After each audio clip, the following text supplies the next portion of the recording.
Pour terminer sur notre formation vidéo sur EBP Gestion Commerciale 2016, je vous propose un dernier tutoriel sur tout ce qui va concerner les éditions et les statistiques. Alors, il y a une particularité sur ces nouvelles versions, c'est que comme vous pouvez le constater, il n'y a pas du tout de menu, vous voyez, impression. Dès que vous voudrez imprimer, je dirais, plutôt, je dirais, des statistiques, vous avez sur chaque menu, vous voyez comme vente par exemple, ici vous avez impression. Et dans le menu impression, voilà, ici, en fait, après effectivement, dans les dossiers, vous allez avoir ici, vous voyez, des statistiques. Donc là, par exemple, si je cliquais sur statistiques clients, ici j'ai toute une série de statistiques, donc je peux en prendre une par exemple. Si je veux connaître, vous voyez, le chiffre d'affaires client, donc c'est celle-ci qui est par défaut, je sélectionne, voilà, je sélectionne l'édition qui m'intéresse, je fais un aperçu. Alors bien sûr, j'aurais pu prendre des critères particuliers, hein, vous voyez, avec les filtres. Voilà, et là, en fait, voilà, donc là, j'ai mon édition. Voilà, donc là, après, en fait, ici, voilà, donc après, je peux changer, et j'ai toute une série d'éditions.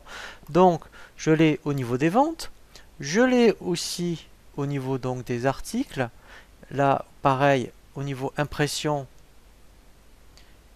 voilà, et bien ici vous avez statistiques articles, et là même principe, vous voyez vous avez toute une série d'éditions. Vous avez la même chose au niveau des achats, pareil pour les commerciaux. Donc en fait sur chaque menu vous avez le menu impression. Plus d'avoir le menu impression, aujourd'hui vous avez ce qu'on appelle des statistiques dynamiques, donc ça ressemble beaucoup au tablé croisé dynamique d'Excel, ou par exemple si je vais dans stock article, et bien si je remonte, je vais avoir ici statistiques. Alors ça aussi c'est quelque chose que vous pourriez mettre dans les favoris. Et là par contre ça va changer. Voilà.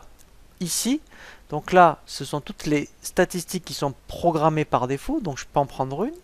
Ici ce sont tous les filtres sur lesquels vous pouvez demander votre statistique. Donc avec des notions de date, de famille client, de client. Également sur quel type de document vous voulez que ce soit pris en compte. Donc par défaut c'est les factures et les avoirs.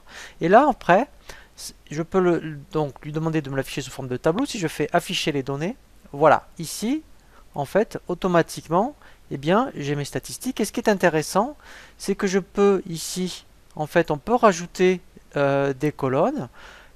Donc, en fait, quand on sélectionne colonne, voilà. Après, vous voyez, on rajoute. Et après, ce qui est intéressant également, c'est qu'on peut repositionner. Alors, je ne sais pas ce que ça va donner, mais c'est pour vous donner une idée. On peut repositionner, vous voyez, le tableau comme on veut.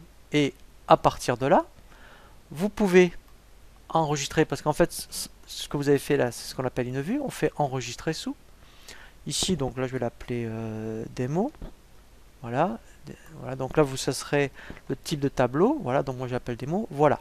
Et au moins, ce qui est intéressant, c'est qu'après, on peut rappeler les vues. Après, ce qui est intéressant aussi, c'est qu'on peut les exporter sur Excel. Voilà, donc là, vous voyez, c'est en format XLS. Et là, je peux l'appeler stat. Voilà. Et là, je le mets sur le bureau. Et là, en fait, il va me créer, voilà, directement. Alors, ce qui est intéressant, c'est que quand je vais aller sur le bureau, il me garde la mise en page. Donc ça, c'est intéressant. Comme ça, moi, vous avez exactement la même chose. Et aussi donc affiché sous forme de graphique.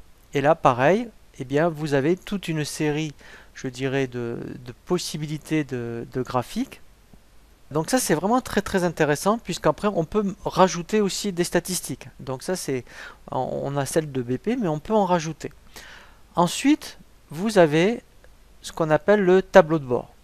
Dans le menu affichage, vous avez donc tableau de bord. Donc là, ce qui est intéressant, c'est que vous avez, alors moi je l'avais mis en avancé, dans un premier temps, vous avez le tableau de bord système, voilà, qui est celui-ci. Donc là, ça vous donnera vraiment une photographie de votre activité, vous voyez, par rapport aux documents de vente, les échéances, les stats de vente, les meilleurs clients. Ici, vous aurez une évolution du chiffre d'affaires par mois. Et en plus, vous aurez un comparatif par rapport à l'année dernière. Donc ça, c'est vraiment intéressant. Et après, donc, vous avez aussi ce qu'on appelle un tableau de bord avancé. Voilà. Et on peut rajouter, donc ça c'est vraiment intéressant à tout moment. Donc si je reviens par exemple sur le tableau de bord système, voilà, on peut déjà modifier, je dirais, chaque statistique qui sont proposées. Donc ça on peut les reparamétrer. Et on peut rajouter Donc si je voulais, mettons ici, rajouter, vous voyez, mettons, volume de vente, voilà. Donc là, en fait, eh bien, en fait, il m'a rajouté, vous voyez ici, le volume de vente. Ce qui est intéressant, c'est qu'après, vous voyez, je peux le repositionner où je le souhaite. Voilà. Donc là, après, si je veux le mettre là, voilà. Vous voyez, donc après, donc là, je l'ai 2 fois. Hop, voilà. Donc après, on peut se repersonnaliser également le tableau de bord.